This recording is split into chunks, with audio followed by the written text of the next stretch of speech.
उत्तर प्रदेश में वक्फ बोर्ड की संपत्तियों को डिजिटल रूप से सुरक्षित और पारदर्शी बनाने की दिशा में बड़ा कदम उठाया जा रहा है। सुन्नी सेंट्रल वक्फ बोर्ड कार्यालय में उम्मीद पोर्टल पर वक्फ संपत्तियों के पंजीकरण की प्रक्रिया तेजी से जारी है। अल्पसंख्यक कल्याण, मुस्लिम वक्फ और हज मंत्री दानिश आजाद अंसारी आज स्वयं बोर्ड कार्यालय पहुंचे और पूरे कामकाज की समीक्षा की।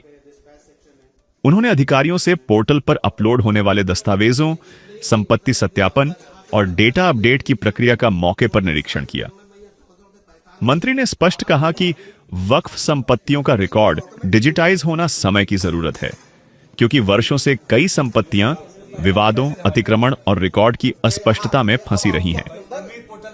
उम्मीद पोर्टल का उद्देश्य इन्हें पारदर्शी तरीके से दर्ज करना, विवादों को कम करना और सरकारी योजनाओं का लाभ तेजी से पहुंचाना है। वक्फ संशोधन अधिनियम आने के बाद केंद्र सरकार ने एक उम्मीद पोर्टल जो लॉन्च किया, जिसका मकसद था कि जो अलग अलग वक्फ की संपत्तियां हैं, उन संपत्तियों को ऑनलाइन तरीके से उनको दर्ज करना। तो इसके लिए 5 दिसंबर तक का एक टाइमलाइन भी केंद्र सरकार ने जारी किया। उसी को देखते हुए आज हमने यहाँ उत्तर प्रदेश में, चूंकि उत्तर प्रदेश एक बड़ा स्टेक होल्डर है, जो वक्फ की संपत्तियां हैं लगभग 1.25 लाख के आसपास उत्तर प्रदेश में है,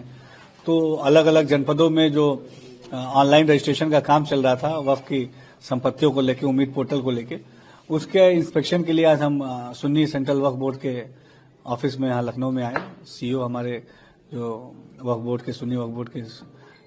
सीईओ हैं, वो भी मौजूद हैं यहाँ पे, तमाम अधिकारीगण भी यहाँ मौजूद हैं,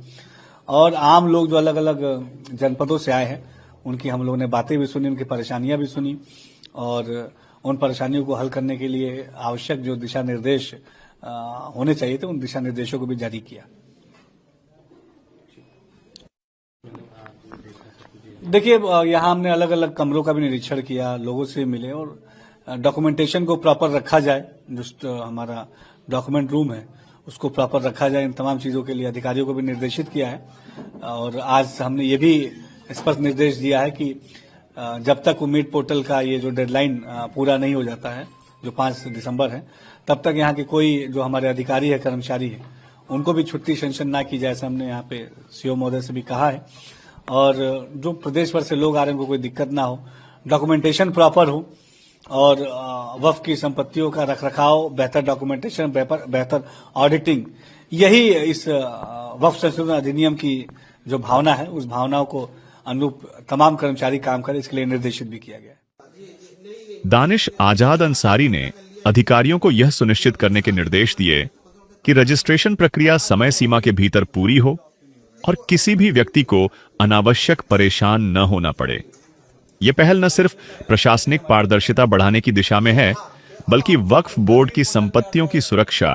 और समुदाय के कल्याण के लिए एक महत्वपूर्ण कदम भी है।